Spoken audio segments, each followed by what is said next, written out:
the state, and his case has been adjourned to September. And until that time, he's being remanded in prison because it's a flight risk. If he goes now, because so for those who are online there, crying wolf, you can go there, try and arrange bail for him, and go and stand for him as shorty, or take one of your family members there to stand for him as shorty. Of course, if the court feels, oh, this person can stand, let them stand. And when next they're looking for him, they can't find him. I'll be family member in here, and that's fine. So it's as simple as that. If you feel you have been treated unjustly, Pápátá JK tó tiẹ̀ ń sọ pé òun ẹ̀pẹ̀ tó fún lówó tó ní kán fún òun ní kíní tèmi yẹn lọ́ọ̀yà lọ́kọ ẹ̀ kó tiẹ̀ ní kọ́kọ́ ẹ̀ lọ dúró fún. yeah. Yes, I think that's a nice idea. That's a nice angle. Ó mọ̀ pé ọkọ ẹ̀ ò support orí burúkú tó ń ṣe kò lè sọ̀rọ̀ ẹ̀ fún bọ̀bọ̀ yẹn bọ̀rú yẹn ọkọ ẹ̀ lè stand fún kán tiẹ̀ ṣe yẹn fún bọ̀bọ̀ yẹn. Ó lè kájò lẹ̀ àwọn ránṣẹ́ wọ́n dẹ̀ ń fún lówó. Nǹkan tó dẹ̀ ń jẹ́ justice ni àná ní láti dìde láti jà fún bọ̀bọ̀ yẹn. Àbí, and meanwhile, even not them alone, and the likes of àwọn tí wọ́n mọ bí kéèsì ṣe jẹ́, or should I, let me not say wọ́n mọ bí kéèsì ṣe jẹ́, let me just say they're just being gullible and, to put it nicely, maybe a little bit stupid, that are going about on Twitter or some other social media places saying free Shamsodium. Shamsodium was kidnapped, was detained illegally. You guys, I don't know. Some of you guys used to be respectable. Somebody like Showore, I believe you don't know the facts of this case. You just want to jump on any trend. Election is coming. You want to be visible. You want people to see you fighting for somebody. Because one would have thought, oh, you have a closer look to see if you're jumping on the right trend. If somebody has done something that has criminal element in it, and the police has gone through by the books to investigate, to apprehend such a person, why would you jump on Twitter space or social media space to start saying the police has done something unlawful, or that the guy was kidnapped or was detained because of his criticism of who? Of the government? No. It's because the guy has conducted some, he has involved himself. He's engaged in some criminal enterprise. That's why he's been picked up. So people like you need to take a minute. When anything like that is brought to you, you need to take a minute to have a look at it before jumping onto it. Wọ́n ti kidnap ẹni, ọlọ́pàá ti ṣe kíní kan ni. I hope you can see now. I hope you can see how stupid you've been. Yeah, mo fẹ́ sọ̀rọ̀ sí yín, but then it's just what it is. Because it's something you could have avoided. But then you want to be visible. That's one thing with most of the people online, even offline. Most of the things people do, I tell you, most of them want to be visible for one purpose or the other, or they have their own agenda. Even the people saying some people have agenda, they have their own agendas too. And yes, I have my own agenda too. And my agenda is to see that Omomi is free from bullying, both online and offline, and the child also, and to see that people who have bullied their husband, they are brought to book in line with the laws of the land. That is my agenda. And if I see anything working against that agenda, I will speak up. Yes, I might be slow to speak up, but eventually I will study the situation and I will speak up. So Shamsodium is currently in the custody of the state. For those of you wanting to go to the newspaper to go and print different stuff, You can go there foolishly and drop your money with them. Let's see if they are bold enough or they are stupid enough to probably search for you. I know newspapers or even regular news outlets or reputable news outlets, none of them will do that for you. But then you can't really, so in the online business, a whole lot could happen. Maybe you can find one or two media houses that can do that for you, but go ahead and do it. And let's see if the law will not catch up with you guys too. And that's that for that one. I also like to address this guy, Ṣẹ́gun àbí kí ni orúkọ ẹ̀, this objectivity àbí objective TV guy. Pẹ̀lú interviews here.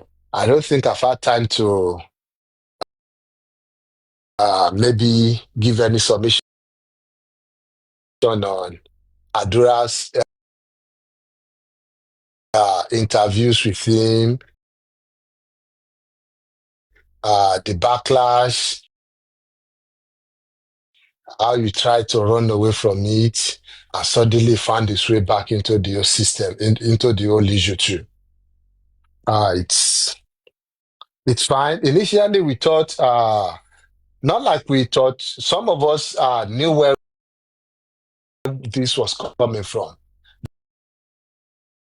Because if you will not forget, Adura as a manager, I mean, online manager.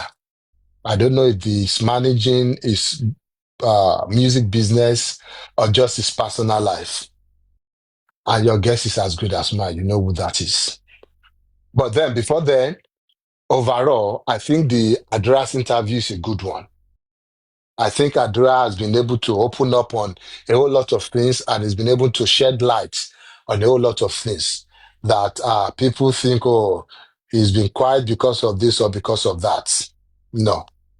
Maybe he's just been quiet because that is his nature. Maybe it's not just confrontational. Maybe he just prefers peace over any other thing. Maybe that's why he's been quiet for a while now. But him speaking up now too, maybe he feels that's the right time to speak up. Yeah, or maybe his managers have been able to advise him that this is the right time to speak up in order to address some issues. It is fine. I don't have any problem with whatever Adura said in the interview. He has told us the ones he witnessed, and he has told us the one he wasn't there but has some ideas about or has some comments on. And he is entitled to such comments based on what he has had, maybe some first-hand information with him. He is entitled to such opinion, and I have no issues with those opinion of his. But the guy, I feel somehow, somewhere, I might be wrong, but I feel this objectivity guy or objective guy, me, I think he should just do his interview and move on. And join the rest of us to do justice for Mohbad. Yes, he can analyze, he can do anything. But if we have been on this case for 2 years, and somebody is coming and using the word intervention, I don't know how it sounds to every other person. It sounds to me like, oh, it's coming from, I don't know, where's the English again? More like looking down on people, like saying, you know what, you guys have been doing it wrongly. Let me intervene right now and tell you how to do it. Number one, you don't know jack shit about this case, about this issue. You only know as much as whoever has been giving you information, whatever they've told you, whatever pull they told you we have in this situation. That's how far you know. I was hearing it this morning when you were talking about, condescending. Thank you, baby soft life. That's what I was looking for. Saying you want to intervene. You brought in some intervention. More than bottom low, boy continuously. And I was like, boy in Barry, but it's fine. kí ló ti ń pè é mo gbọ́ ní àárọ̀ yìí he was talking about kó so family papọ̀ kí gbogbo family ṣe kinní kan kó wà lọ́kan kó lè stop out to exploit wọn and your guess again is as good as mine you know where that is coming from. Àmọ̀bìtà ti gbọ́ àwọn kinní yẹn nígbà yẹn from our own camp too. So you can now know clearly àwọn tó ń sọ story fún bọ̀bọ̀ yìí àwọn angle àwọn pool tóun náà belong sí ibi tóun náà ti ń ṣiṣẹ́ bọ̀ you can see where that is also coming from. But where I'm now having issues with particularly is that yes, you've been told these things. You should have taken a moment or some time to investigate these things too, to have a look at these things too. You're talking about families coming together. That was social media, like join family together.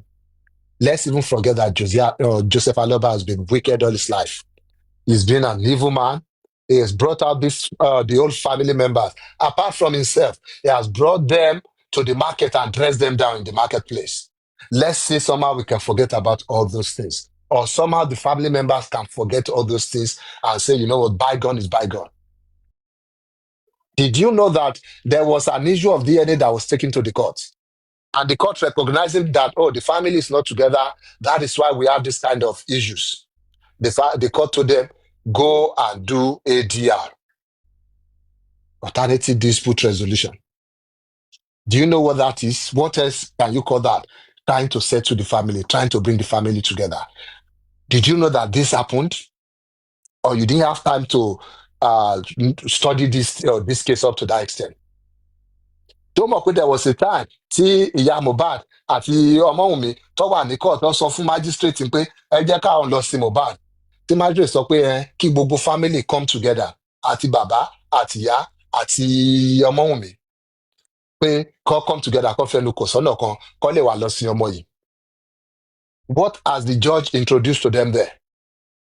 Is that not another form of settlement pé ẹ lọ settle? Kí ni Joseph Aloba lọ ṣe nígbà tó kúrò ní court? Kí ló lọ sí online? Kí ni àwọn supporter ẹ sọ? Kí ló fi fún online? Did you ṣé o mọ̀ nípa kí sí àtọ̀? Personally, Mo, I don't have an issue with you.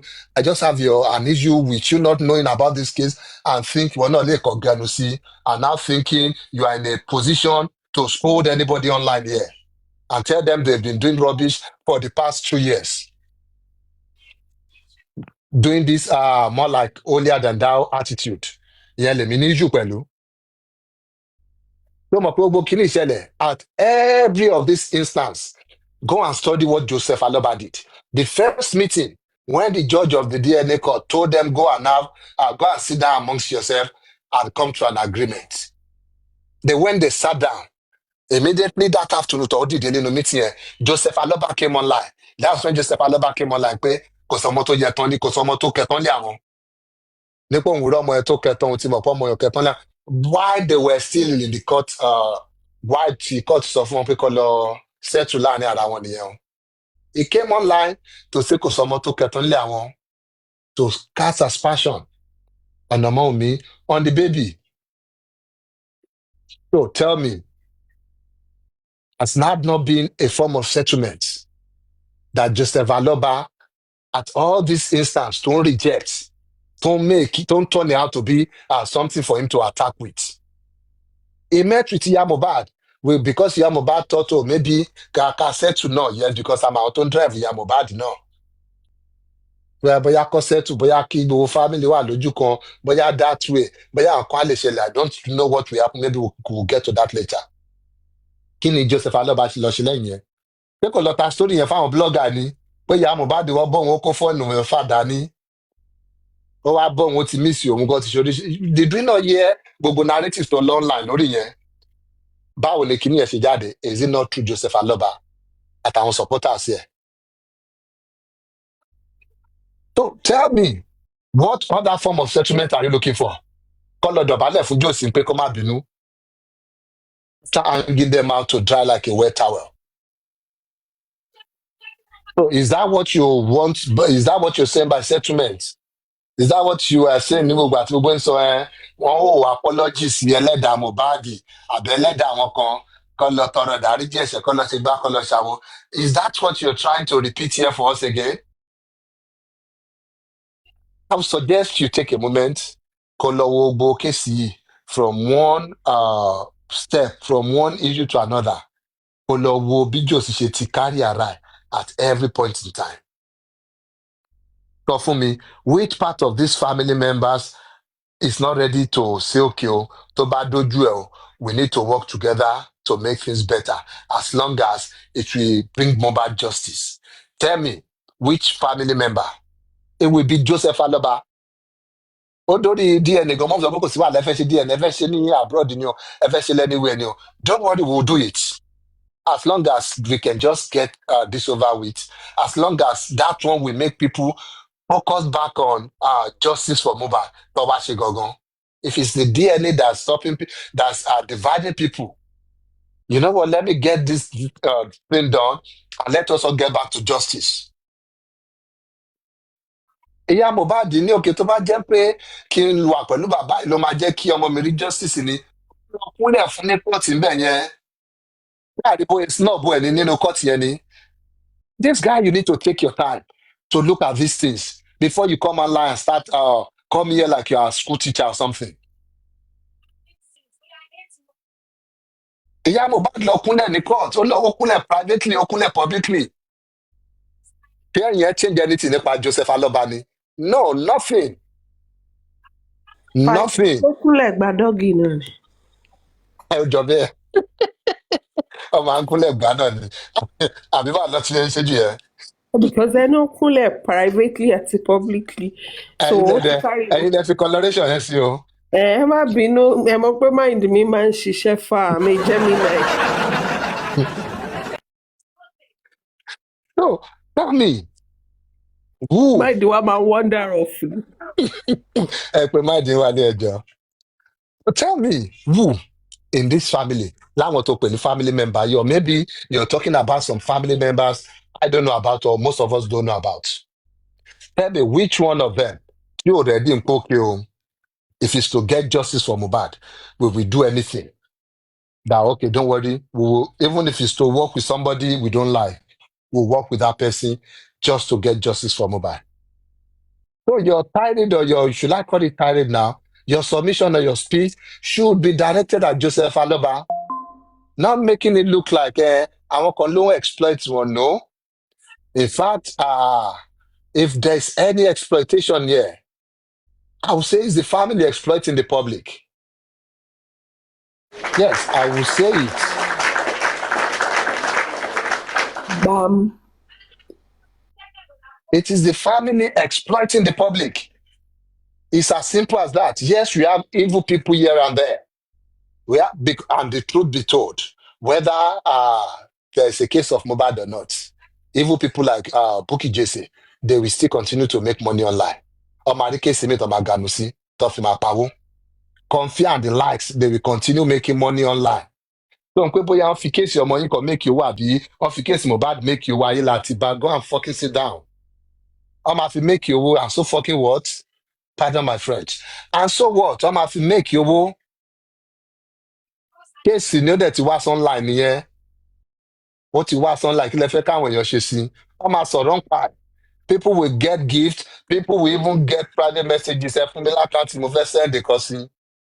Èyí tí mo sọ yìí náà sí tó bá fẹ́ dà British lọ́rùn, ó lè sọ pé ó yá pàtà. I still dey come your side again. I like your speech. Àwọn èèyàn máa fi make owó, wọ́n máa fi ṣe anything. That is You what know is the called. tire ni. I know the tire. Okay. I know I'll the come tire. your side nígbà náà. Temi is buying my ticket. Mo dẹ̀ ti lọ́dọ̀ Paita ni máa dé sí. Continue. Àwọn èèyàn máa so mo tiẹ̀ I think it's high time tẹ́ máa stop gbogbo wọ́n fi kíní kan make owó wọ́n fọ̀kọ̀ ọmọ 26 years old make owó ẹ fún ọdún ọmọ 50 years old àbúkọ ọmọ 70 years old tó máa fi make owó náà. Ẹ fún wọn ní ìyẹn tẹ́ bá fún wọn yẹn bóyá wọn á dẹ̀ lò yẹn gbà yẹn. Ibi tó bá wà nílẹ̀ lọ́ máa sọ. So I don't enjoy bóyá wọ́n exploit wọ́n exploit wọn. I'm just saying that to try to buttress the point pé they are not exploiting these people. Story tó bá wà online làwọn tó fẹ́ make owó online máa make it. You have diverse people online. You have people create their page, monetize their page for content reasons. So if they see a content in Okomo 26 years old, what do you think they should do? Or ignore Komache? No, they won't do that. They will not do that. Tell me about your content creator. If I see content, yes, I might be guided by my conscience that mo níṣẹ́ ní ti tó máa bà ní orúkọ jẹ́ àbí tó máa dá much wàhálà sílẹ̀. But if I see an opportunity to make content out of it, I will generate content out of it. Tó bá dẹ̀ fún mi lówó, so what? Paita, what is that your òwe jàre má foko bàbá mi ṣe kinní kan? Tokota ni. Oko. Tàbí tí ṣe ẹ̀jẹ̀ stop ẹ̀ ọ̀rọ̀ tó serious kí ni kan bẹ́ẹ̀ oko ta ni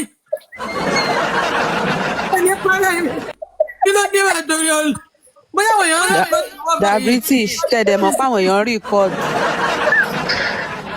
Ẹ jẹ́ ẹ̀dí ti bẹ̀yẹn kúrò, àwa yóò gbọ́dọ̀ gbọ́ bí ó. No, nǹkan tí mo fẹ́ sọ pé òwe tí Pythagoras máa ń pa yẹn tí èèyàn bá ṣe gbé nǹkan ẹ̀ sílẹ̀ náà ṣe máa bá ṣe. So Bẹ́ẹ̀ni, má fi wọ́n ní kinní gbà bá kan mi ṣe gbégbá. dáná. Má Má fi fi oko kinní. bàbá mi dáná ọjọ́ kan la máa kọ́. So wọ́n tó bá jẹ́ kán fi ti bàbá ẹ̀ dáná, wọ́n máa fi dáná. Àbí? Àwọn Bẹ́ẹ̀ni. fámìlì náà kọ́ lọ sí Mohbad kí gbogbo kéèsì lè close. See, kọ́ sí Mohbad gan kọ́ má sí Mohbad kéèsì ò lè close.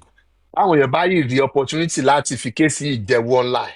Ọ máa ṣe láti fi ṣe. So, ẹ̀mí ọ̀dọ̀ bóyá big deal wà nù yẹn. Instead of us to focus on justice for this boy. And justice for him means protecting his legacy, bring him to book àwọn tó bully ẹ̀. Because now àti mọ cause of death here, èèyàn ṣe justice mọ́ sí, àti mọ̀ pé ó kú out of negligence ni, and whoever was responsible for that, the person is about to face the music too, face the law, as pitiable as it might be. They are about to face the law. So the next phase of the justice for this boy is to make sure his legacy remain intact. Is to make sure he's remembered in good memory. Whenever we remember him, we say, Mohbad, that is what we should be remembering about. That is what it should be about, is remembrance. Not about, ṣé Mohbad mú kinní kan, ṣé kò mú kinní kan. No. So you know that clearly, whoever is peddling stories like that online, you know that those people are not interested in justice for this boy. You would know that. Justice for at this time ni pé Naira Marley, Sam Larry, ẹ búlì ọmọ yà bẹ́ẹ̀ búlì ọmọ yìí, ẹ wá ṣàlàyé nǹkan tẹ́ ẹ ṣe búlì ẹ̀, ẹ búlì tẹ́ ṣe búlì ẹ̀, ẹ búlì àbẹ́ wá ṣàlàyé àwọn fídíò tàrí káàkiri àtàwọn àwọn witness testimonies tá a gbọ́ yìí, ẹ wá ṣàlàyé ẹ̀ fún wa. That should be the next phase of justice for Mohbad, and not complaining about people making content out of it. The content will continue even after this case. The content for Mohbad will continue. Akọ̀lọ́tì àforúkọ Mohbad ṣe music, a fi sínú music, yẹ bí òṣì bó jẹ́ yàn kan náà wọ́n á gbọ́ nítorí orúkọ Mohbad tó wà ń bẹ̀, wọ́n fi make owó náà ni. Yes, maybe in a good way. That is what we should. People can make money. Àwọn tó bá really make it in the bad way, tó fẹ́ fi destroy legacy ẹ̀. Maybe yes, we can attack those people. We can call those ones to caution. Otherwise, if any other money is being made, láti pé Mohbad kúkú kú, it is normal. It is normal. Joseph Aloba, only chief exploiter. There's any word like that of the public. Lórí ọ̀rọ̀ yìí. He brought this case to the public for the sole purpose láti lè what's the word now? Vilify widow Mohbad ni. That's why I brought it there, and to acquire some wealth for himself. Àwọn foundation tí ò léye wọ́n ti ṣí lórúkọ Mohbad yìí, foundation burúkú lóríṣiríṣi. Yeah. And my own is that, and I still maintain it, if it's to do something good, it is not about attacking Mohbad's legacy, which is the wife and the child, àtàwọn iṣẹ́ tó ti ṣe sílẹ̀. If it's not about trying to whitewash àwọn tó bully ẹ̀, or trying to clear them, or trying to give them a clean net of bill, it's fine for me. Even if the foundation are there to make money sí pocket ara wọn, it is fine. Bóyá as long as wọn bá ti tarnish image Mohbad, tí wọn ti tarnish image ìyàwó, tí wọn ti tarnish image ọmọ ẹ̀, tí wọn dẹ̀ ti sọ pé à ń fẹ́ whitewash image Sam Larry àti Naira Marley, èmi wà okay pẹ̀lú ẹ̀. Kọ́ ṣe foundation wọn, kọ́ ṣe gbogbo football match tó fẹ́ gbá, kọ́ rán gbogbo àwọn tó fẹ́ rán ní tó fẹ́ lọ kọ́ tailor, àbáwọn tó fẹ́ mọ bọ́ ẹ̀ ń yà nǹkan, kọ́ wọn kọ́ lọ fún ogbon ní bọ́ ẹ̀ ń yà nǹkan, kọ́ lọ ṣe gbogbo ẹ̀. Èmi ò personally, I don't have issue with that. It is fine. Tèmi ní pé don't sit in a má jókòó sórí throne bẹ́ẹ̀ ni pé ìwọ ló ti rí ibi tí justice máa end sí. Not even having an idea about what PKC ṣe lọ látilẹ̀. So ìpàdé wo ló fẹ́ pè sí yìí ó jàre o? Láàrin tani àti tani? Will it be between Baba Mohbad and Mama Mohbad? Ṣé àwọn ni family? Is that the Mohbad family? Because mo ò gbọ́ wo kíní ẹ̀ tán, but nínú gbogbo ẹ̀, mo ò gbọ́ tó sọ pé ìyàwó Mohbad o lóhun tó ń kí ẹ̀ tó ń kétà fún ọmọ Mohbad lọ́wọ́ o. Àwọn ibi tó ń kọ ìyàwó Mohbad ti ń jáde, ẹ rí i pé bí kéèyàn kan fẹnu tẹ́ńbẹ́lú èèyàn and the widow and the ọkàn rán mi tẹ́lẹ̀bẹ́ báyìí. Imagine that. Gbogbo yẹn ò jáde nínú, kò sí nínú gbogbo family reconciliation ẹ̀. So who is the family? What family are you talking about? What family are you talking about? But then again, we know where all this is coming from. And because tí mo ṣe ń rún ẹ padà síbi tó ti ń come from there, maybe tó bá gbọ́ eléyìí Objective àbọ̀ Objectivity TV dẹ̀ ni ẹ́. Tó bá dẹ̀ kà sí bínú, náà ẹ fi ṣèbínú, it is fine. But mú lò padà lọ bá àwọn tó ń rún ẹṣẹ́, go and ask some details from them.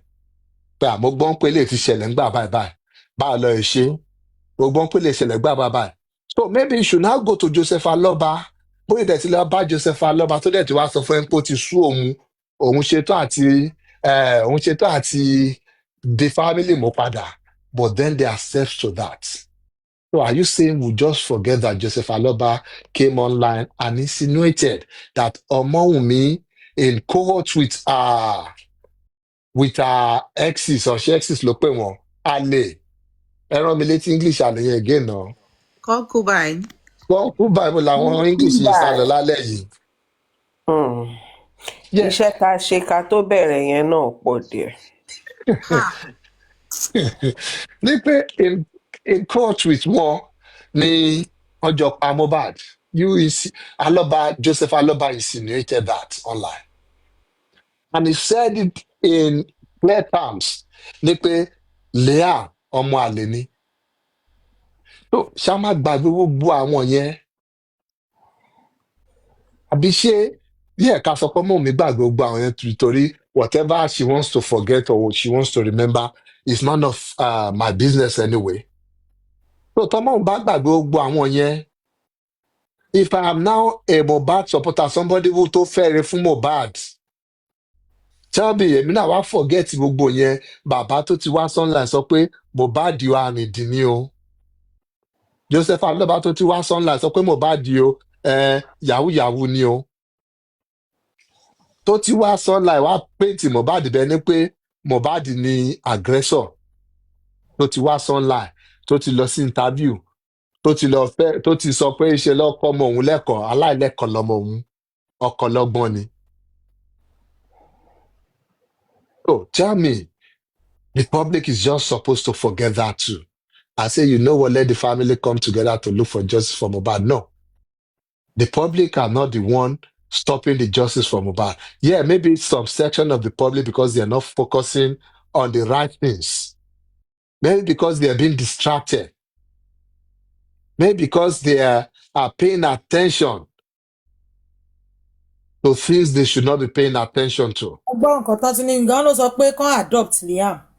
Wọ́n ní kí bọ̀bọ́ yẹn ti sọ pé mi ò tiẹ̀ gbọ́rọ̀ ẹ̀ tán. Wọ́n ló sọ pé kán adopt Liam. Mo wo comment section. Èmi náà gbọ́ nǹkan ni wọ́n bá nǹkan tí mo gbọ́ láàárọ̀ kan tó stop ẹ̀ náà ni. Ó ní wẹ́dà Liam jẹ́ ọmọ wọn àbí kò ń ṣọmọ pé kán adopt ẹ̀, kán accept ẹ̀. Àkọ́ tí mo sọ pé ignorance ló ń pa nìyẹn, kò study anything kéèsì yìí. Ọkọ̀ sáré fún ní 15 minutes debriefing ni. Ọkọ̀ sáré brief ẹ̀ 15 minutes ló ń bẹ́ bọ̀ lọ láti wá a ṣe ṣe show pé yẹn. sorry jàre Pythagoras bọ̀bọ̀ náà ń bẹ lóòótọ́ ó tiẹ̀ dá tán play ẹ̀tàn lẹ́ẹ̀kan yẹn because ó béèrè ó interview àdúrà ó béèrè nípa ọmọ àdúrà dẹ̀ sọ fún ẹ pé ẹ̀gbọ́n ó bí categorically ni was there a time tẹ́gbọ́n ẹ sọ fún ẹ pé bóyá ọmọ ò kì í ṣe tiẹ̀ àbí nǹkan kan ọmọ yẹn ní kò sí nǹkan tó jọ ó lóun dẹ̀ mọ̀ pé 100 ọmọ yẹn ọmọ ẹ̀gbọ́n òun ni so ìwọ wá tún ni ìwọ náà insinuate pé tí ò bá ń ṣe tiẹ̀ kan adopt ẹ̀ ṣètìlẹ́rí gbogbo àwọn tó fẹ́ máa ṣe gúdígúdí yìí too goody two shoes. ọ̀ràn níṣẹ́ ni àìmọṣẹ́ ń kọ́ ọmọ orogun ẹ̀ ló dẹ̀ jẹ́ kó torí bomi gbóná báyìí. British kò ń ṣòun ló sọ bẹ́ẹ̀ o ó ní màmá sọ pé nǹkan tó sọ nìyẹn. Yeah. Wọ́n ní ó jẹ́ ọmọ àwọn bí kò ń ṣọmọ àwọn máa káwọn kí family gbà kí family accept ẹ̀ whether na Mohbad son or not. Even my own concern is that it doesn't know. Yes ma. ẹ má bínú irú ọ̀rọ̀ yẹn gan so àwọn gan ò wà ṣọ́ọ̀pọ̀ ọmọ àwọn ni irú statement yìí. Yes No. ma. President bóyá kẹ́ ẹ mú tu o ti ṣú ẹ lọ sùn. ẹ lọ sùn o president. àwọn kan tí president fẹ́ gbọ́ sẹ́nu rẹ̀ ẹgbẹ́ mẹ́nuba yẹn ẹ sùn. àmọ́ ẹ̀yin lè máa sùn o. ẹ má tún fẹ́ pé máa bára yín lò lórí platform náà ẹ̀wọ nípa àwọn lọ́ọ́ máa sùn. ẹ máa gbà mí ẹ gbẹ́jà ìyàwó yìí kọ́ ni ẹ ṣé lè fẹ́ pé dá bára mi yín lò lórí platform. bàbá wa ṣé ìgbẹ́jẹ̀jì lè dá mi mú ni. ẹ má sọ pé àwọn lọ́ọ́ máa sùn bẹ́ẹ̀ náà àkẹ́ àmọ́ ẹ̀yin bóyá ò gbọ́ nígbà tí ìyàwó yìí sọ pé kémi lọ sùn bàbá wa ètò ti dá báyìí. Paita tẹ́mi lè sùn sórí àyà Paita o wọ́n sọ pé kí n mọ̀ pé nǹkan tó sọ nìyẹn ká kúkú fi ṣe threesome. kémi wá wà láàrin kẹ sandwich mi. wọ́n máa rí bọ́ọ̀lù Ọlọ́run. tó bá wù yín yẹn ní ká lọ́ máa gbé kiri nǹkan tó ṣe lórí platform tèmi nìyẹn ẹ fẹ́ kú.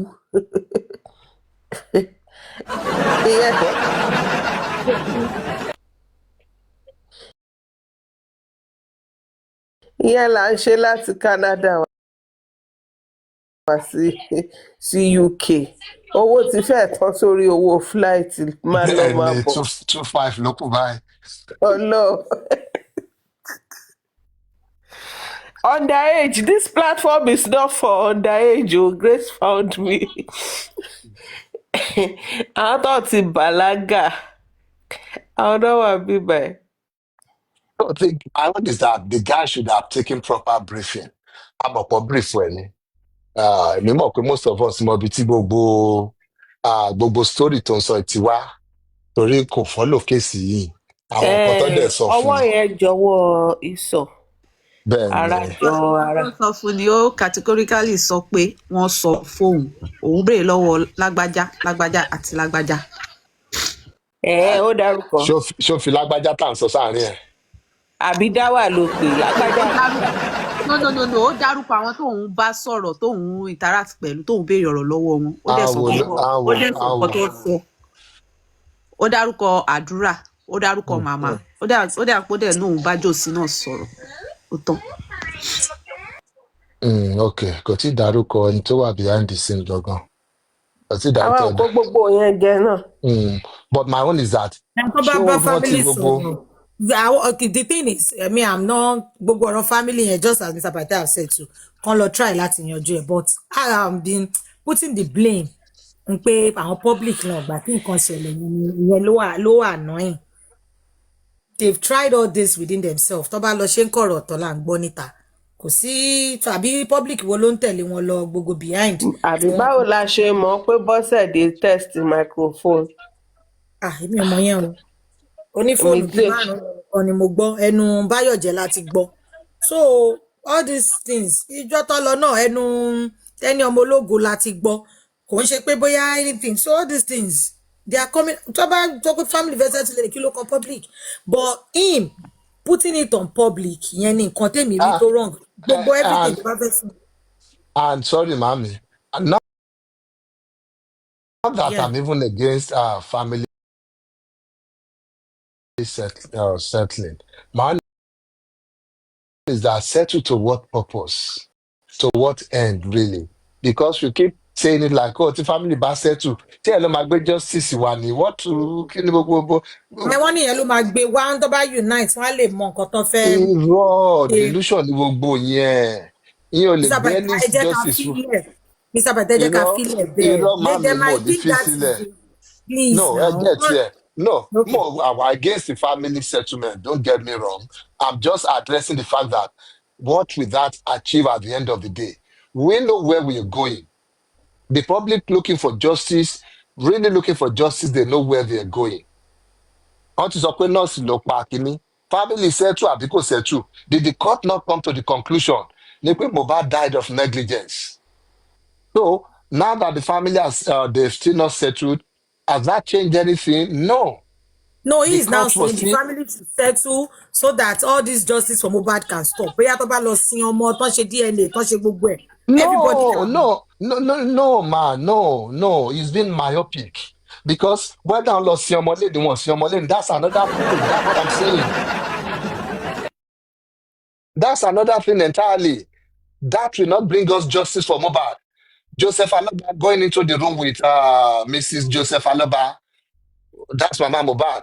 Kọjọ lọ máa sí inú room, kọjọ máa jẹun nínú àwo kan náà. Kọ́ máa kúnlẹ̀ fún láràárọ̀. Kádùrá máa dọ̀bálẹ̀ fún dádì ẹ̀ lójoojúmọ́. Tóun máa kúnlẹ̀ fún bàbá ọkọ àti ìyá ọkọ ẹ̀ lójoojúmọ́. That will not give us justice for Mohbad. Until we call out Naira Marley and Sam Larry, until they are brought to book. Tell me, how will their family coming together? How will it make that happen? So Tobati come together, and then suddenly what will happen? Tell me. They will now come out, everybody together, and say, oh yeah, wọ́n bully ọmọ wa mọ́, ẹ jẹ́ ká láti lọ sí Mohbad, yeah, bóyá máa lọ́lé. No. That is sweeping things under the carpet. Tọ́ba sí Mohbad lẹ́yìn tó sọ pé àwọn ṣe, táwọn family sọ pé àwọn ṣe justice mọ́. àgbẹ̀lẹ̀ sọ bóyá sarcasm ló ń lò fún Josie. Ó possible. I understand because me I feel like he might be saying all of those things because he also said Mr. Joseph Aloba reach out to me and all that, so he might be saying all of that just for him to feel. And another thing Timothy they might be thinking that maybe Josie is under influence of something, or probably there's a threat to him too. Because looking at Gurexy and everything beside Josie, they might be feeling like there is more to him. Probably if they can bring him close, he will be able to tell the family what is going on with him. Because as long as we are concerned, he is the one backing these bullies up. Òun ló ń lò as the family member. Kó tó di pọ́n lọ mọ́ lójú túdú yẹn náà sí kó tó lọ mú yẹn náà mọ́. Òun ni instrument tí wọ́n ń lò ní member of the family. Maybe she understand then. I'm just trying to see from another angle like that. How come we pay okay? Maybe when Joseph Aloba come close, he will be able to say some things to them. Probably. But unknowingly to that guy, gbogbo nǹkan báyìí wọ́n ti ṣe. Mommy mo tó lọ recently. It might be from that angle pé maybe tí n bá lọ rọ́kọ mi o, ó máa láwọn nǹkan kan tó ní tó fẹ́ share pẹ̀lú mi.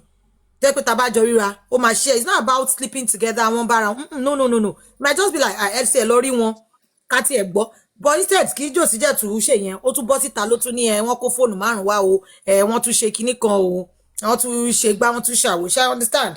So nǹkan tèmi rò sí àwọn nǹkan tí mò ń rò nìyẹn, ṣó yé yín? So I'm just trying to see from another angle though. Although he is not putting it very well, probably because of the message he got.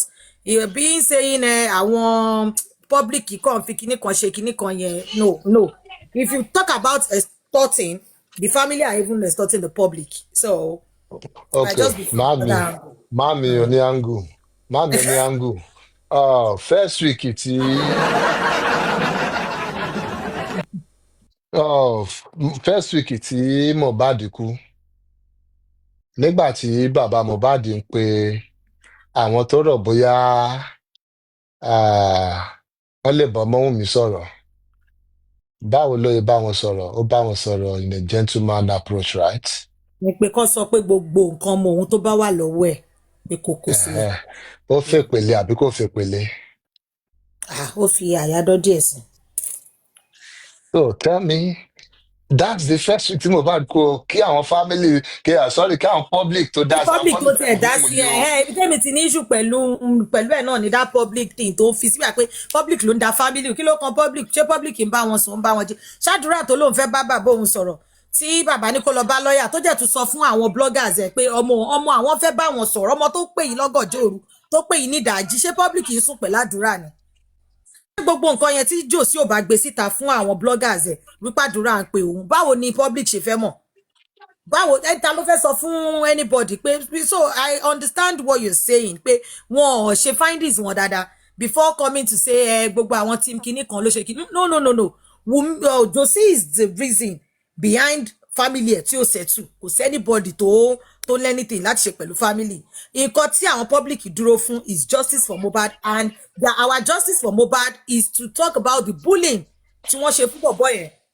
and we notice that Joseph Aloba òun ló ń cover àwọn people yìí up ló ń jẹ́ kó dàbí pé àwọn people yìí ò ṣe nǹkan kan fọ́mọ ẹ̀ making Mohbad our own Mohbad just as you put it let me put it that way too making our own Mohbad to look like a dumb score kind of person àbí a junkie àwọn people yẹn sì wọ́n ń bọ́ síta wọ́n kàn jẹ́ ń sọ oríṣiríṣi ọ̀rọ̀ okay look at it from the angle of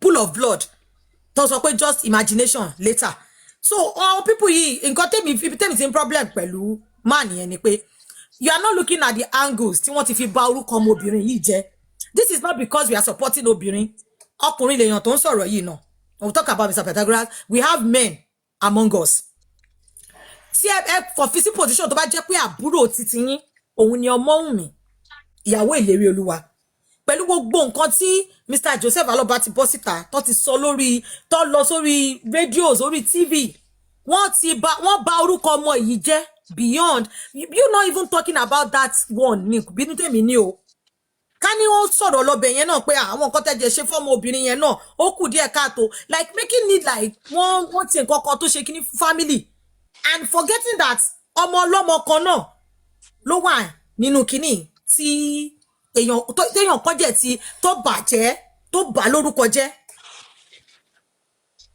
tábàní ká máa list àwọn nǹkan tó ti sọ ń pa Ọmọ́wùmí àní kúrò ń bíbà ọ̀tọ̀ ni ó lọ dókó lílé kejì orí bíbà ìlàwà tó ti sọ I hate her orí bíbà ìlàwà tó ti ní ó máa ń fi nǹkan sóúnjẹ fọ́ọ̀mù àwọn the same him went and tell somebody ó máa ń gbé kinní kan sínú ẹrù a lot of things and not even Ọmọ́wùmí alone looking at that innocent boy èmi believe pé tó bá tiẹ̀ máa tún speak kán tún speak fún ọmọ yẹn because abiyamọ lẹ́yìn náà ibi tí problem púpọ̀ nu wa ta ti ní issue pẹ̀lú Mr. Joseph Aloba most tó jẹ́ tó bá yẹ pé àwọn tó ń sọ fún yín tó bá jẹ́ pé wọ́n record kíní tó fẹ́ wá gbé fún yín òun ní ọ̀rọ̀ Liam ọ̀rọ̀ ọmọ yẹn ò lè jà fúnra ẹ̀ and that is why táwa kan feel pé no it's wrong absolutely wrong Mr. Joseph Aloba nígbà tó kọ́kọ́ ṣe first interview wọ́n náwọn kọ́ làwọn ń béèrè fún DNA wọ́n ní public ló ń béèrè fún a níbi tí recording wà tí Mr. Joseph Aloba ti sọ pé ọmọ àwọn lọmọ yẹn pọ̀ ìgbà tó yẹ pé àwọn public jẹ́ ti sọ nǹkan tó sọ kàn jẹ́ káwọn lọ ṣe lẹ́yìn ìgbà yẹn lọ ní kan kú báyìí ló wọlé àwọn àlè Wùmí ló pa Mohbad kíní kan ṣé Wùmí ò ní ìyá kò ní bàbá ọmọ ọlọ́mọ ló ń ṣe ránṣẹ́ dé tòrutòru ní ìgbà tó yẹ káwọn jà fún ọmọ yìí ṣèbọn ló ń bẹ̀bẹ̀ ni ṣebí gbogbo bullying tí gbogbo à ń jà fún yìí ṣe bójú ṣègbà tọmọ wọn sì wà láyé wọ́n rí gbogbo bullying yẹn bóyá ti tèkì nǹkan tó yẹ kán ṣe ń gbà yẹn o bóyá wọn ò ṣe o kò séèyàn tó mọ̀ public ò wà involved nígbà yẹn so you writing people off like because of selfish no alẹ́ àwọn just as Mr. Pythagoras have said you have people that might say oh I'm doing this thing because of what I want to gain mo máa ń sọ mo jẹ̀ tún máa sọ iṣẹ́ tí mo ṣe lórí justice for Mohbad máa gbèrè ẹ̀. And tẹ́yìn náà bá jẹ́ speaker with your followers, I hope you didn't monetize your page, because if you monetize your page, you are also a victim to what you're talking about. If that page is monetized, if it's not monetized, it's okay. But if that page is monetized and you are saying this thing that you're saying, excuse me, sir, you are absolutely wrong. láti ẹ̀ ń jèrè ẹ̀ one way or the other láti nídà British lẹ́nu náà ń jèrè tèmi nínú justice for Mohbad yìí náà ni, so èrè ó kàn lè pín sóríṣiríṣi from angle Yes. tí oníkálukú fi ń wò ni. Oníkálukú ti gba jèrè tiẹ̀. So don't just, maybe you should just do your, fine, it's not that 100 gbogbo nǹkan tẹ́ sọ is not right. You said some things that are right there, but then putting everybody together and rubbishing everybody, tó bá sọ pé èèyàn extort èèyàn, the family extort the public. That is one thing tí èèyàn kankan ò lè, tí èèyàn anybody ò lè write off. So don't write off Josie tó make effort. almost 100 million. Yes, don't write off the effort of the public. No, don't do that. Àwọn jẹ́ kọ́ wọ́n da family rule. Àwọn kọ́ go and check instances tí wọ́n ti fi try. Even àwọn tó gbẹ́jọ́ wá báyìí gan, they've tried. Tí anybody ò mọ̀ sí, tí anybody ò mọ̀ bí tán ti fẹ́ parí ẹ̀. Ṣé Wùmí náà ò ní ti family titi ẹ̀ náà ni? Ṣé bóun náà ní tẹ̀gbọ́n ẹ̀ náà tó ń bá fà ń bẹ̀? So saying the family should leave the kini kan èlò, the public should leave, no, family public koko di family mu. Ibi táwa face là ń lọ. The little help that anybody lè ṣe fún family ló kàn ṣe. Okay, ọmọbìnrin yìí ọmọ 5 months lọ́kọ ẹ̀ fílẹ̀ lé lọ́wọ́, báwo ló ṣe máa tọ́jú ọmọ yìí, báwo ló ṣe ń tọ́jú ẹ béèrè lọ́wọ́ Josie 1 naira wo ló ti fi ránṣẹ́ sọmọ yẹn rí. If just this way tẹ́yìn ti fi address ọ̀rọ̀ yìí pé the public should leave the family, ẹ̀yin ò wò lọ́kàn yín pé báwo lọmọ yín ò bá ṣe survive láti tọ́jú ọmọ tó gbé dání. Which member of the family ló pe ọmọ yìí lórí fóònù pé òkè ó yá o gbà o lẹ́ni o a fẹ́ fún ẹ ní nǹkan, a sọ pé tí ò bá sí kán lọ jí, but then public did a lot tó bá ti ọ pé bẹ́ẹ̀ pé kínní, they did a lot, so don't write off. Let me even put the guy under fire gangan, really. So now mo gbọ́ pé ní ọ̀nà from àwọn tó ń bá sọ̀rọ̀ human feeling said that ọ̀nà ti bá Adura sọ̀rọ̀, òun ti bá Bọ́sẹ̀ sọ̀rọ̀, that's ìyá Mohbad, òun dẹ̀ ti bá Joseph Aloba sọ̀rọ̀. Ní pé and based on that, òun feel that if the family comes together, tí kìíní kan bá ṣe kìíní kan, tell me, where's Wunmi and Liam in this picture? So you're telling me they are insignificant in this your so-called family in quotes, tó lè get Mohbad justice, tó lè resolve tí gbogbo ọ̀rọ̀ yìí lè tán, they don't play any role. Torí mo gbọ́ pé bóyá o ti try láti reach ẹ o, àbó tiẹ̀ ti reach ẹ o, kò dá ẹ lóhùn àbí something bẹ́ẹ̀ yẹn o. So in this your own sense of family, our people here, they are not included.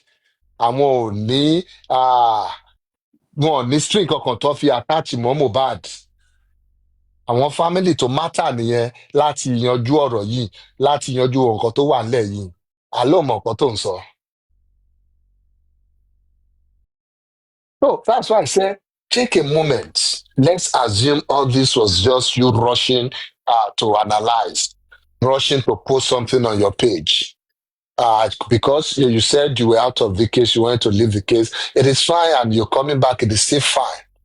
So let's say you now want to rush láti fáwọn fans ẹ ní nǹkan jẹ, ní nǹkan láti wò now subscribers and 100,000 plus subscribers ẹ bóyá sọ.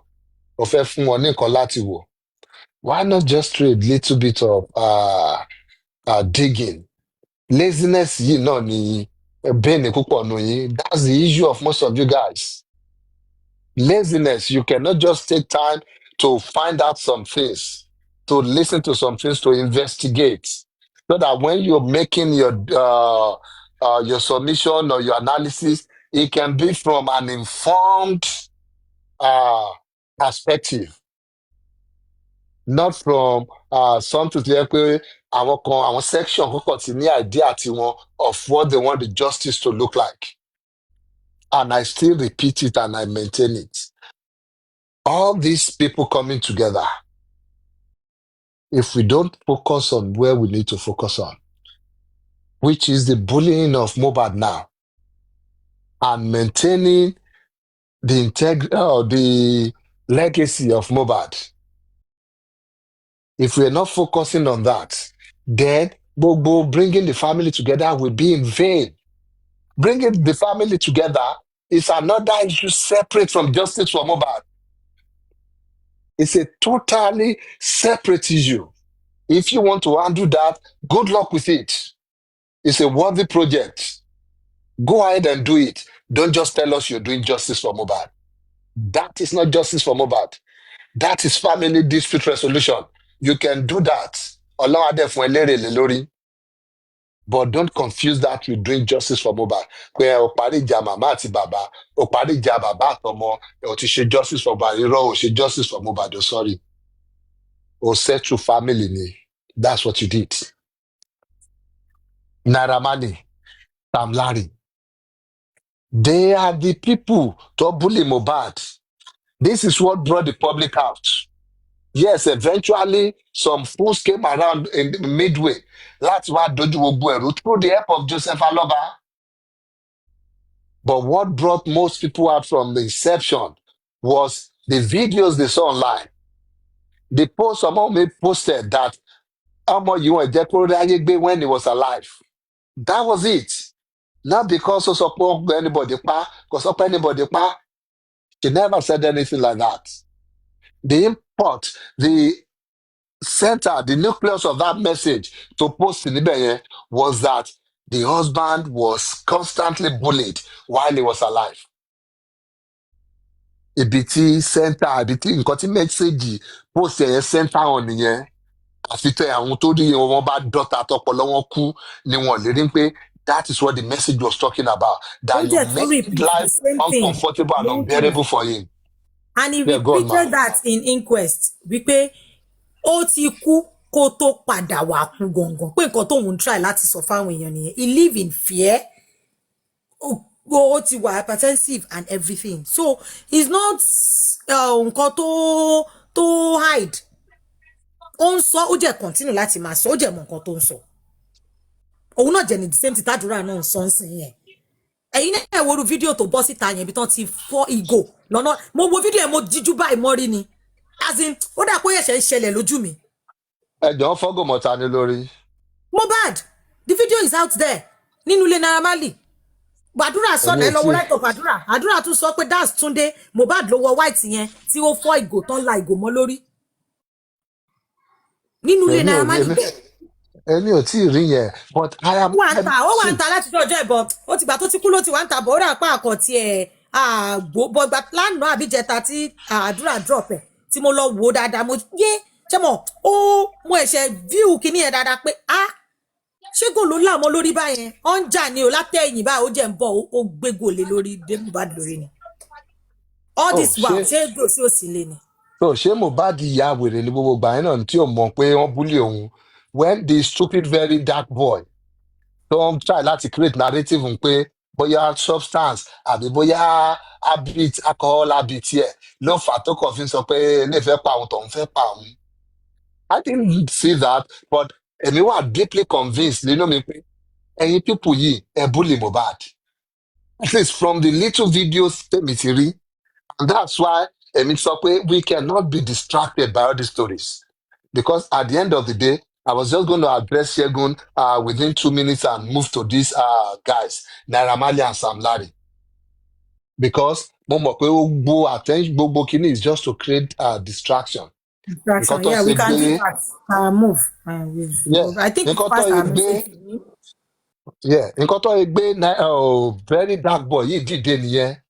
Kódà tó bá ti bẹ̀rẹ̀ sí ní tọwọ́ bọ eléyìí lójú tọwọ́ bọ tọ̀hún lójú eléyìí àárí àtọ̀hún àárí àt we will forget what brought us here again. Somebody just have 1 minute. Get to my move. We can move no be 10. Let má bínú. And mo kàn fẹ́ round ọ̀rọ̀ Mr. Segun Hope. This is not a platform where we brought agbe picture yín and sọ pé ilẹ̀ ni Liam aba ń bully yín. This is we letting you know àwọn bí 30 ní issue pẹ̀lú ọ̀rọ̀ tẹ́ ń sọ. And probably àwọn nǹkan tí mọ̀ bóyá kẹ́ ṣe research yẹn díẹ̀ sí because tó bá yẹ pé mention pé àwọn team kan support Ọmọwùmí yeah we are the team supporting Ọmọwùmí ó lè má jẹ́ platform yìí nìkan we are the team supporting Ọmọwùmí and we are supporting Ọmọwùmí because a rí wípé Mr. Joseph Aloba àwọn nǹkan tó ń sọ àwọn nǹkan tó ń ṣe fún ọmọbìnrin yẹn àti ọmọ wọn tó jẹ́ ọmọ kékeré tó wà lọ́wọ́ yẹn kò dáa ó jẹ́ kù díẹ̀ káàtó so angle tẹ́yìn náà jẹ́ fi ń sọ̀rọ̀ òun ló sọ yẹn mo like point Mr. Pythagoras make mention pé ti reach out sí Ọmọwùmí which I believe ó yẹ kẹ́ ṣe kẹ́ tó wá síta wá sọ pé this is my own view you're being biased by doing that and if you're talking about family Wùmí ò ń ṣe ọmọ tán kọ̀ wọ́n kọ̀ fún lóyún bó tiẹ̀ jẹ́ pé legal kíní ni introduction tó ṣe engagement tó ṣe ó wà legal so ìyàwó inú ilé yẹn ni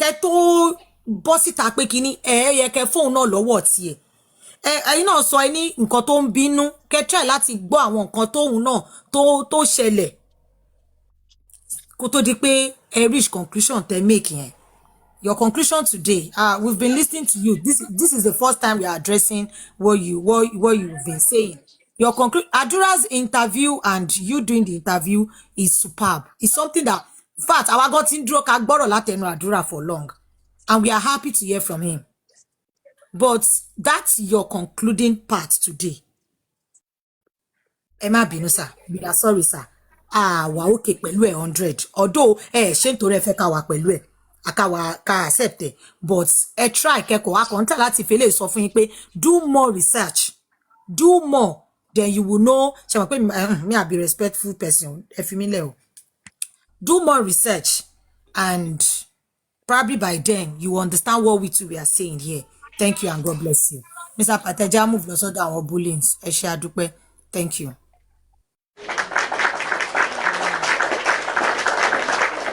ṣe ọmọ lọ́lé lọ mẹ́sì wá níbí báyìí tá bá gbọ́ tó bá ta bá wa a máa address ẹ̀ wọ́n kò ń ṣe tìjà one love thank you.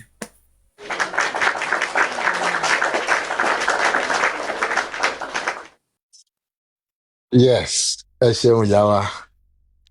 Yes, to the bullies in the room. Ta ló tiẹ̀ máa ń sọ ọ́nà pé ọmọ àlè Bukky Jesse yẹn kọ́ ni Naira Marley and Sam Larry get in here. So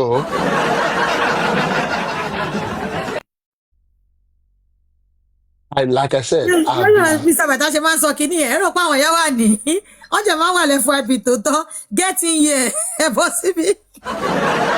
Àwọn náà kọ́ yìí ọjọ́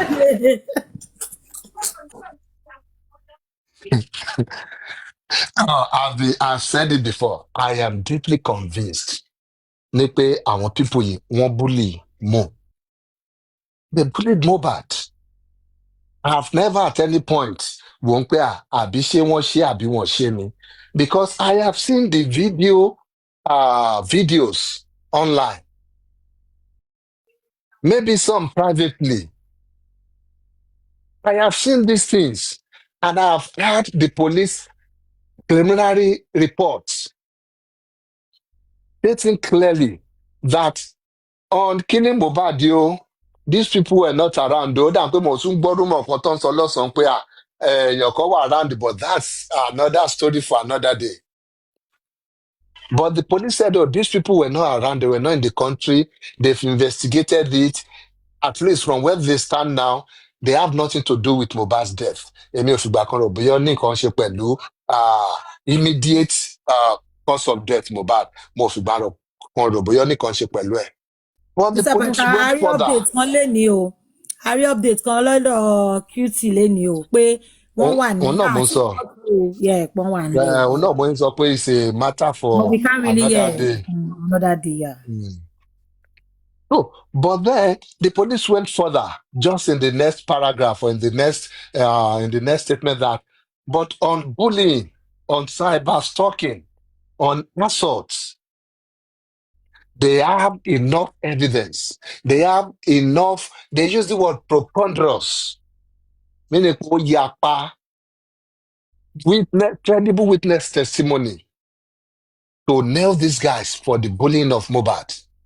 And they were going to pass the case to the case file to the DPP. That is what the police investigation. That's an authority saying it's an indictment on its own. Forget anything. Yes, they've not been charged, but they have been indicted by the authorities responsible for investigating such an issue, a crime. They have been indicted already. Nípa àwọn tí ní enough evidence láti bring you guys to book that you bullied him. So imagine how annoyed, how angered he wà when you know that these people have been indicted by the police. The public have seen some of these evidences táwọn police ní lọ́wọ́. Wọ́n ti rí, wọ́n ti gbọ́ gbogbo nǹkan táwọn people yìí ṣe. The public has also seen their attitude towards this case. The public has seen the way they're walking about, the way they're talking recklessly, the way they're conducting themselves, doing TikTok video for somebody like Sam Larry. Saying kò sí nǹkan tó kàn ń bẹ̀ pé ẹ̀yin lẹ mọ̀. That they are even probably even cashing out on this. Because go to Sam Larry's comment section on TikTok or go and see the likes.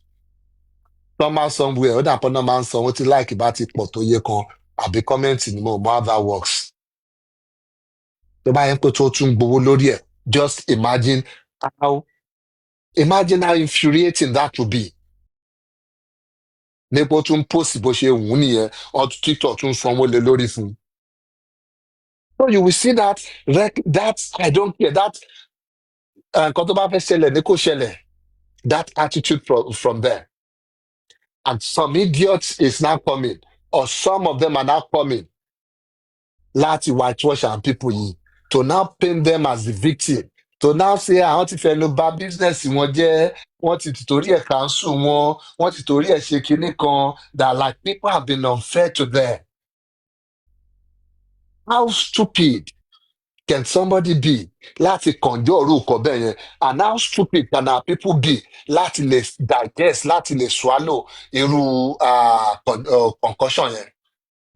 Ní pé somewhere, Sam Larry and Naira Marley, they are the saints of this story. Even trying to even spoil Mohbad's clothes on this. What you call, we're still even trying to soil his image.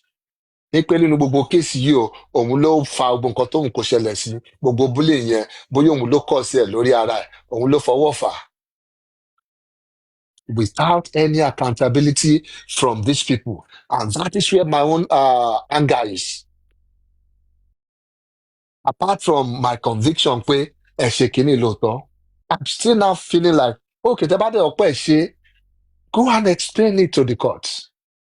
If you feel the public will deserve explanation here, that is where we need to call on the police authorities.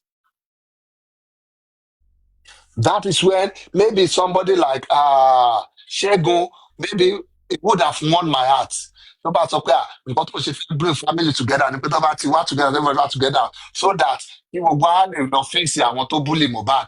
And put include the phrase in a sentence here. But I come back here when they ask me.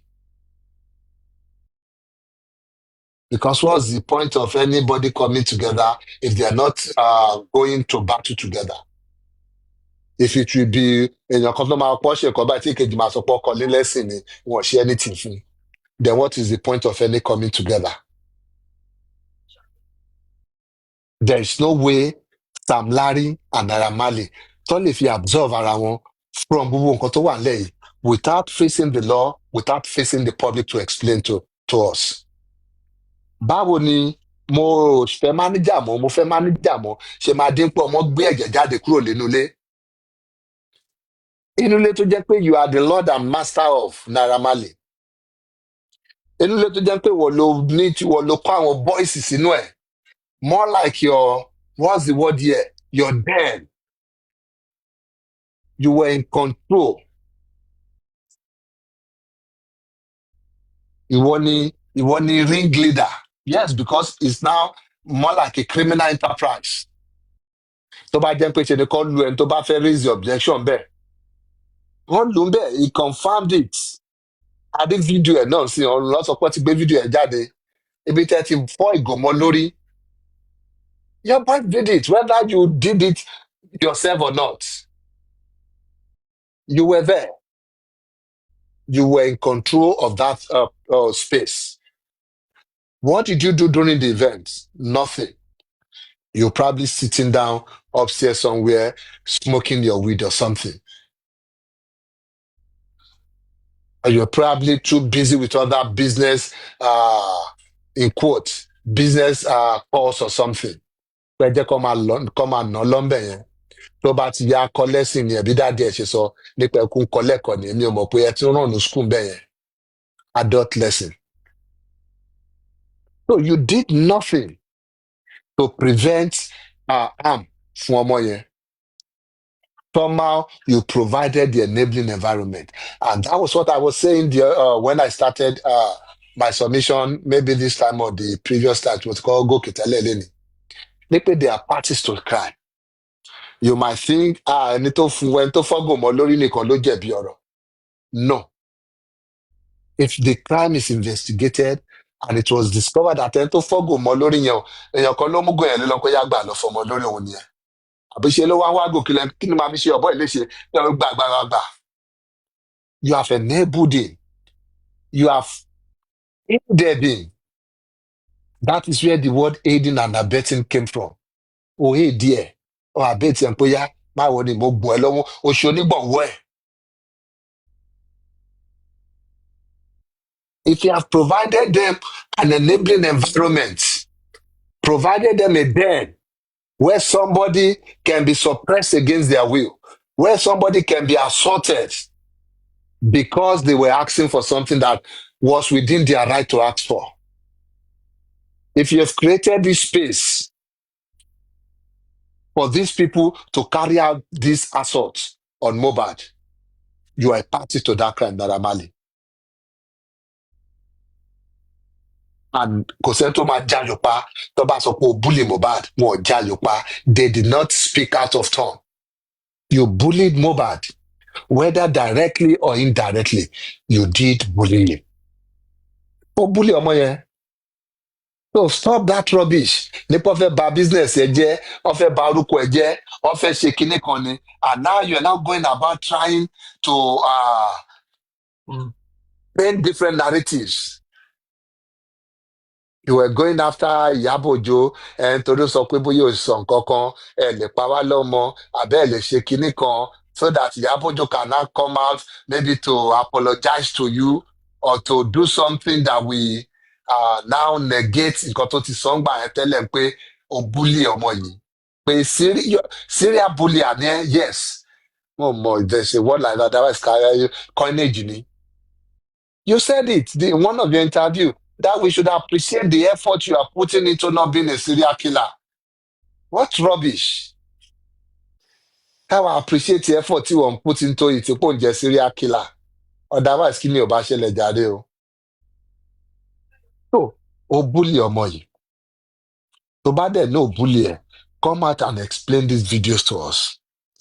Give us an explanation why you will be at home or why within your space of influence wọ́n á bógò mọ́mọ́ ẹ̀ lórí bẹ̀ yẹn, wọ́n á nà bó ṣe lọ́nà òun yẹn, báwọn witness ṣe confam pé ṣe lọ́ọ́ lù ú ní ìlú Bàrà. Tell me, explain it to us how that will not amount to bullying. Tell me, báwo ni ẹ ṣe amount is bullying for you, Naira Marley nìyẹn. Aunty Sam Larry, your own is more pronounced, it's more obvious. Ìwọ ló ń ránṣẹ́ yẹn, and we saw one of it lójúkorojú, or maybe 2 or 3 of it tó ṣe, just suddenly left your house. You left your gbọ́n pé Mohbad wà níbì kan nínú ọ̀rọ̀ tí wọn náà nínú ẹjọ́ tó rò kàtẹ́gbà ń pò àmọ̀pọ̀ parọ́ nù ẹ̀ nínú interview ẹ̀ pẹ̀lú Dirty Boy yẹn. Ó ní bóyá ó fẹ́ lọ ra aṣọ àbó fẹ́ lọ ra kankan ni. ó fẹ́ lọ ra aṣọ ní Barbish fine òun lọ sọ́jà tó wà ní Barbish nìyẹn ó wá gbọ́n pé ó ní Mohbad ń shoot níbì kan ó wá decide pé no ó ní láti lọ rí bọ̀bọ̀ yẹn níbẹ̀ yẹn ó sọ lẹ́nu ara pé decide pé ó fẹ́ lọ kí o kó tiẹ̀ make up pẹ̀lú gbogbo bóyá friction tó wà láàrin yín o you decided so nínú ọkàn ara at that moment ó ti conclude lọ́kàn ara that you are going there to commit a crime Sam Larry. So at that point, it's a predetermined predetermined effort ní gbogbo nǹkan tó ṣẹlẹ̀ yẹn. Ó ti rò ó lọ́kàn ẹ pé you are going there. Kò kàn déédéé ṣẹlẹ̀ kò kàn déédéé ní pé àìrọ́ ó kàn déédéé wá sí ẹ lọ́kàn pé àbọ̀bọ̀ ìtì ẹ̀ ń jẹ mí lówó àbí bọ̀bọ̀ ìtì ẹ̀ ṣẹ̀ mí jẹ́ ti ẹ̀ bá fà á kan. So ó determine lọ́kàn ara pé ṣe ìsídà kó lọ da nǹkan tó ń ṣe yẹn rú àbí sídà kó mú bọ̀bọ̀ yẹn kó bá fa anything. Mo mọ̀ pé you can say it to stupid and foolish people like you pé ẹ ò tiẹ̀ náà that is not the issue here. Bóyá o fọwọ́ kan bóyá o nà ó bóyá o yọ̀bọ̀n sí o bóyá o yọ̀gò sí o àbẹ́ anything o that is immaterial here. You went there and you caused some apprehension. He was apprehensive when he saw you. You were not invited there. O lọ síbẹ̀ yẹn, o lọ bá plan ẹ̀ jẹ́. That is bullying by all standard, Sam Larry. So you cannot tell us, or maybe you can tell us, but then come and explain it well again. Go back home, cook a better story, and come and dish it to us. Let's see if it smells good. Maybe it might taste good too. So go back home, cook another story for us. Èyí tó sọ yẹn ò wọlé, kó lọ ra aṣọ lọ́jà, lọkọ̀ èdè rí, ló dẹ̀ kí wọn létà lẹ́yìn ìgbà ilẹ̀ mọ́màlà tẹ lọ jàmàlà. Iṣu yẹn ń kọ́, wọn rántí sọ fún àbóyọ ó padà rà àbó rà. So ó búlẹ̀ ọmọ yìí. And I feel that is where our issue should have been. In fact, that is where the issue was. Kí ẹ tó gbé stupid boy dìde láti wá ba ogun ẹ̀ jẹ́. And again, asking the lot of you guys, kàn fi Bukky Jesse gbogbo ẹ̀yin people in that camp, how stupid do you feel again? Ẹ yẹra yín wo ẹ wo mirror, how stupid, percentage stupidity wo lẹ fi ń pẹ́ wá sí yìí. Hearing what very dark man said whether day before yesterday or yesterday. Nípò nǹkan sọ̀rọ̀ DNA yẹn torí kí ló tiẹ̀ yé sọ́nà torí òun rí owó tó ń dá sí àkáǹtì yẹn òun dẹ̀ fi ń pé bóyá àríyàn kan tó ń ṣe nínú group yẹn just to stir up some things lòun kàn ṣe throw up the issue of DNA tẹ́yìn wá gbé lórí bígbà téèyàn gbé gálà lórí tẹ́ wá ń kiri tẹ́ wá sì torí ẹ̀ mú ọmọ Liam yẹn sọ́wọ́ for more than a year.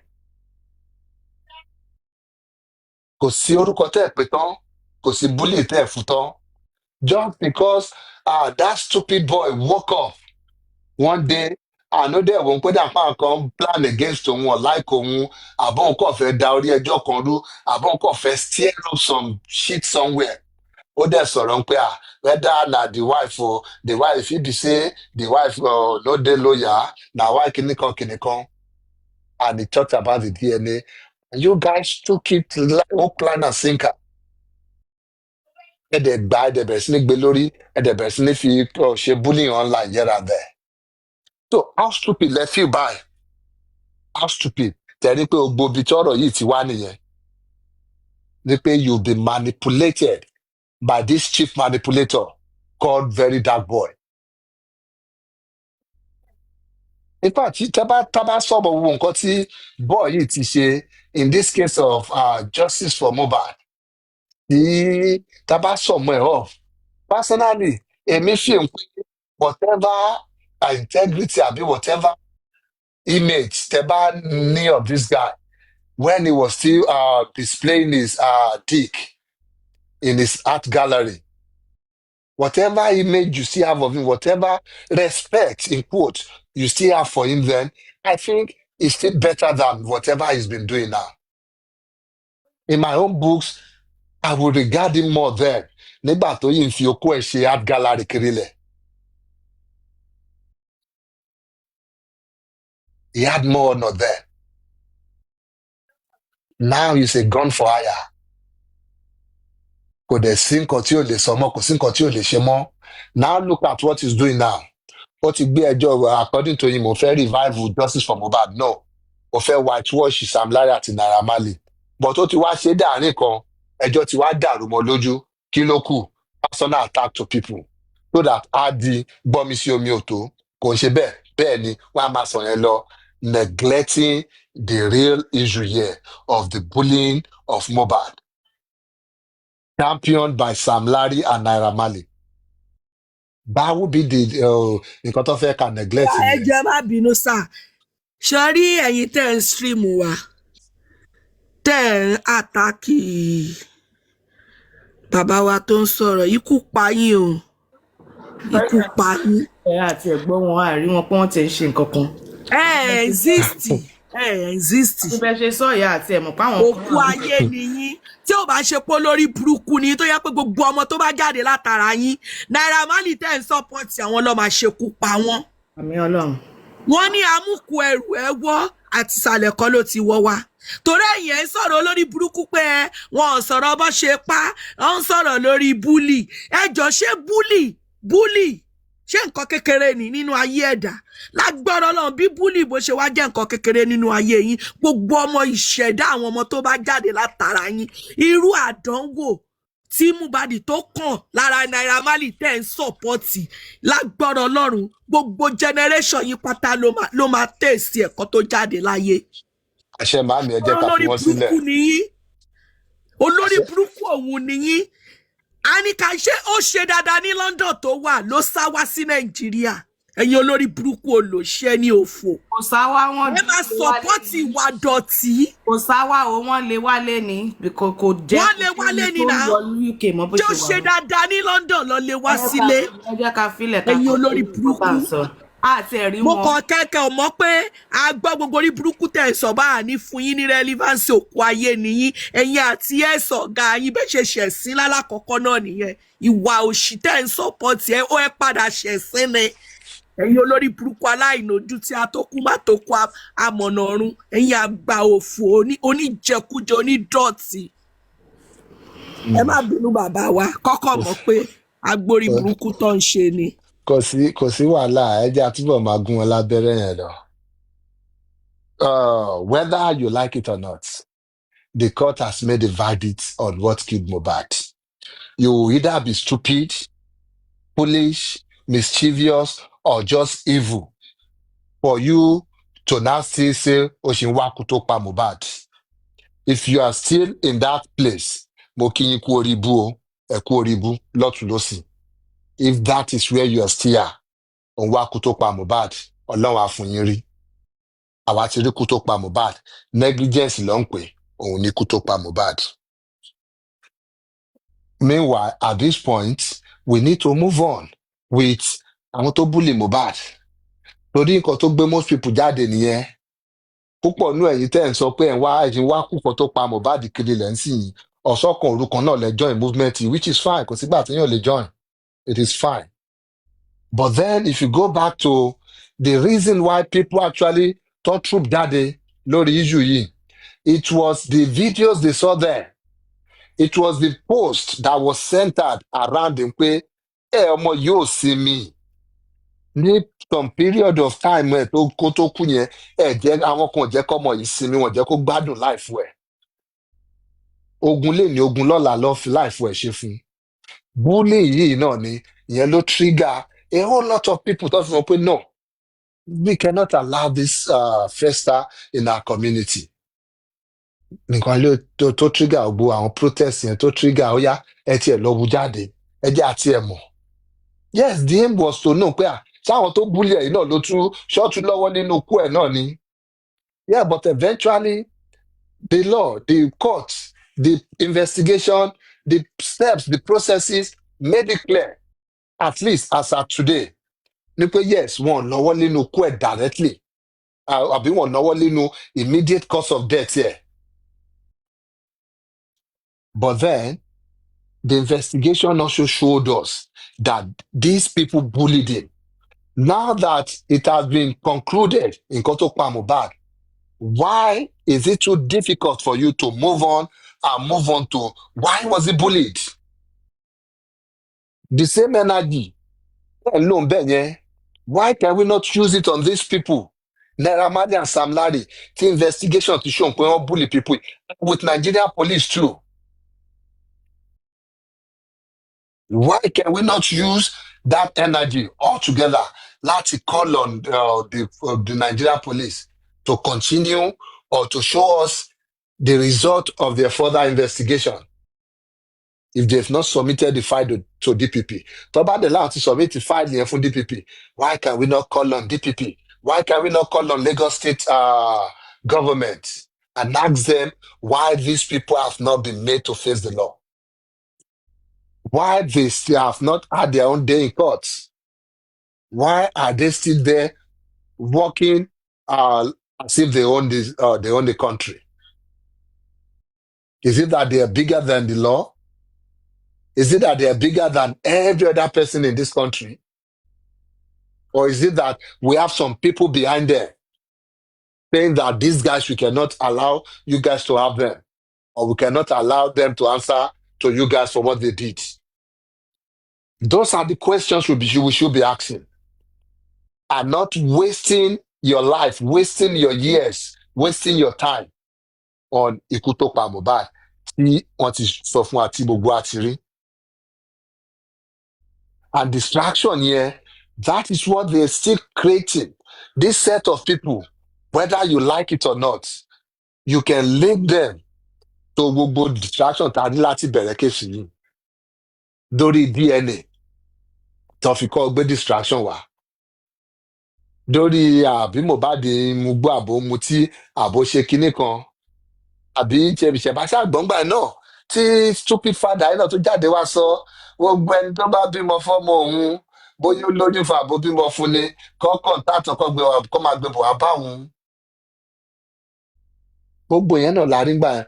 All these things tá a bá bẹ̀rẹ̀ sí ní weave gbogbo kìíní together, a ní pé ó ń jọra wọn. Òwú kan náà ni wọ́n.